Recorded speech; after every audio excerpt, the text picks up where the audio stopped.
Good Friday afternoon, and thanks for joining us on KARE 11 News Now. I'm Lauren Lemanchek. Breaking right now, new video showing the ICE officer's angle of the deadly shooting of Renee Good in Minneapolis.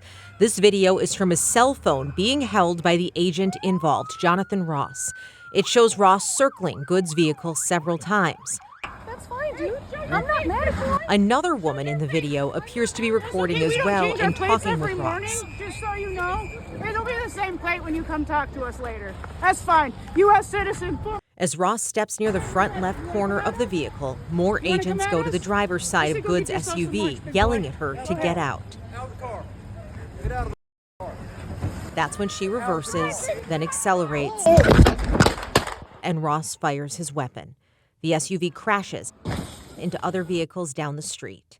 We have a team analyzing this video along with use of force experts, so make sure you stay with KARE 11 Plus for the very latest. Just into the newsroom, our news partners at NPR News have gotten a new statement from Becca Good, the wife of the woman shot and killed by an ICE agent earlier this week. In the statement, Renee Good's wife thanks everyone who has reached out to her family, calling all the kindness from strangers a fitting tribute for Renee, since, quote, kindness radiated out of her. She says everyone who knew her knew she sparkled, saying she was made of sunshine. Also new this afternoon, new reaction to the shooting and to the investigation into it. This morning, Hennepin County Attorney Mary Moriarty and Attorney General Keith Ellison spoke out about the Minnesota BCA withdrawing from the investigation into the shooting after the FBI took over the case. Moriarty says it is essential that Minnesota investigators are able to collect and preserve evidence for a local investigation. So they are asking the public to send them any videos or evidence they may have. And we wanted to make sure that as the moments go by, every moment in these cases is precious. And, it is important that people know where they can go to share the evidence that they have in their possession. That QR code to share is on your screen right now. You'll also find it on the Hennepin County Attorney's website. County Attorney Mary Moriarty emphasized again today that they do feel they have jurisdiction to charge this if warranted, but she admitted that could be difficult without FBI cooperation, since the FBI has a lot of key evidence, such as Renee Good's car. And remember, federal and local law enforcement initially said that they would work together on this investigation. Minneapolis city leaders speaking out about that decision this morning. So our ask is really simple here. Our ask is to embrace the truth. Our ask is to include the Bureau of Criminal Apprehension in this process because we in Minneapolis want a fair investigation. Is it deeply concerning that this administration from the very get-go is drawing the conclusion that they may ultimately come to? Of course it is. And if you got nothing to hide from, then don't hide from it. Well, this comes as Vice President J.D. Vance told reporters that ICE agents have absolute immunity from state charges. That's a statement that legal experts dispute. The idea that a local official can actually prosecute a federal official with absolute immunity, I've never seen anything like that. The Vice President is wrong. There are claims in some cases of federal immunity. I do not believe that would apply in this case. While blanket immunity is being disputed there are some legal protections for federal agents. Legal experts say a judge would have to decide if the agent acted reasonably within their federal duties. DHS Secretary Kristi Noem says the reason Minnesota was cut out of the investigation is that they have no jurisdiction in the case. Also today, teachers and families in the Minneapolis Public School District are speaking out about immigration enforcement near and at their schools. It comes after this incident at Roosevelt High School on Wednesday. The district canceled classes the rest of the week after this.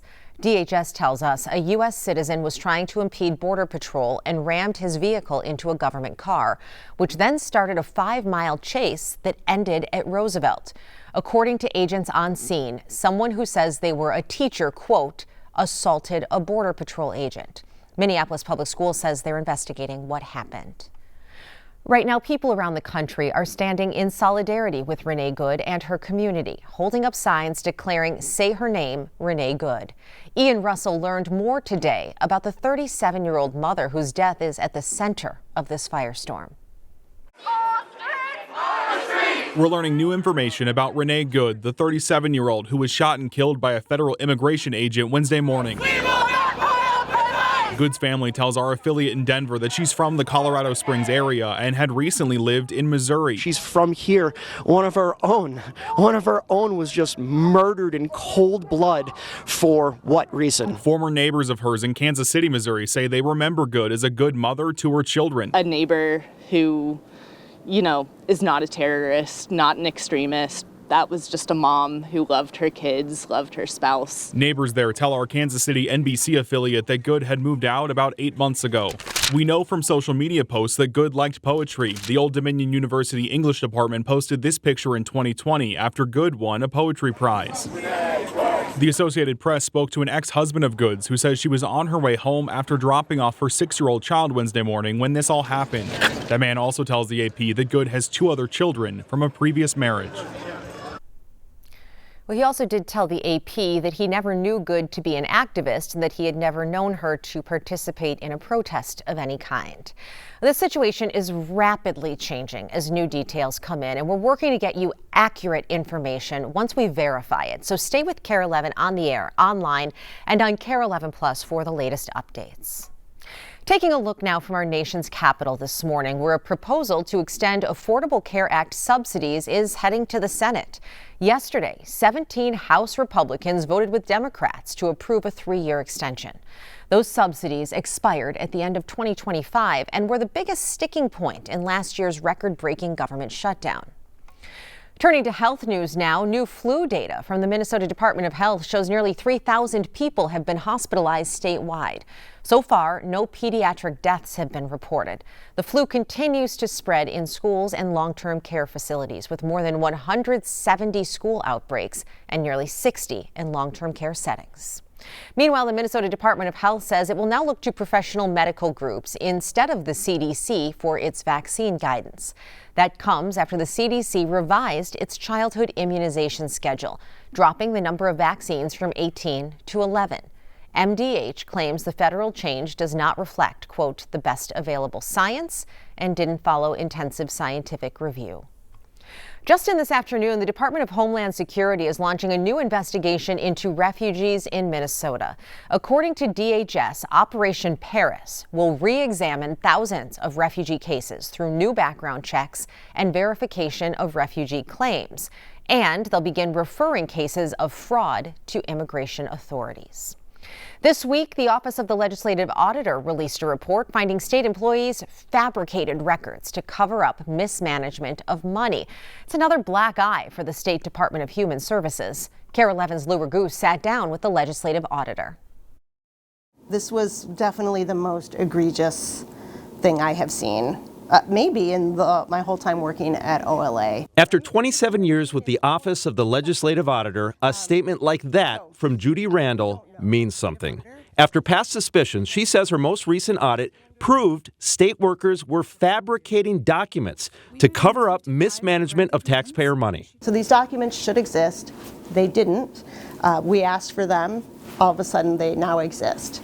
And in at least one case, it was created wholesale and backdated by 2 years to give the impression that it had always been there and been done on time. The OLA audited the Behavioral Health Administration within the Department of Human Services, which issues grants, nearly $200 million of taxpayer money each year, to addiction and mental health service providers.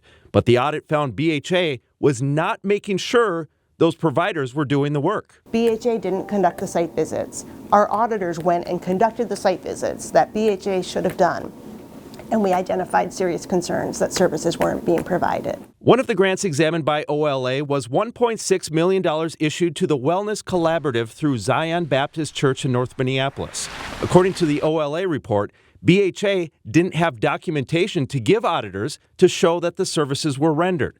What's more, the audit says the grant manager directly profited by leaving BHA and months later providing consulting services to the Wellness Collaborative for the grant she managed which Randall says is not illegal. But I think it raises a bunch of ethical questions at the very least. Representatives at Zion strongly dispute what BHA and DHS told the auditors. They tell KARE 11 DHS sought them out for the grant. They provided services which DHS workers witnessed. They gave DHS documentation, and they say now they believe they're being scapegoated. The former grant manager told KARE 11 any wrongdoing falls squarely on DHS. Conduct a monitoring visit to make sure the services are actually being provided. These aren't rocket science types of things. Randall says the audit found fewer than 1 in 5 DHS workers they surveyed felt adequately trained to scrutinize how the grant money is spent. And perhaps most frustrating, this was the second audit of the Behavioral Health Administration, and many of the problems found were repeat problems. What is it like to see these problems, make these recommendations, and nothing is done to fix it? It's exhausting. It's exhausting. Governor Tim Walz's office says they're grateful to the auditor for her work and for identifying these serious issues. Stick with us. There is more news and weather coming up after the break.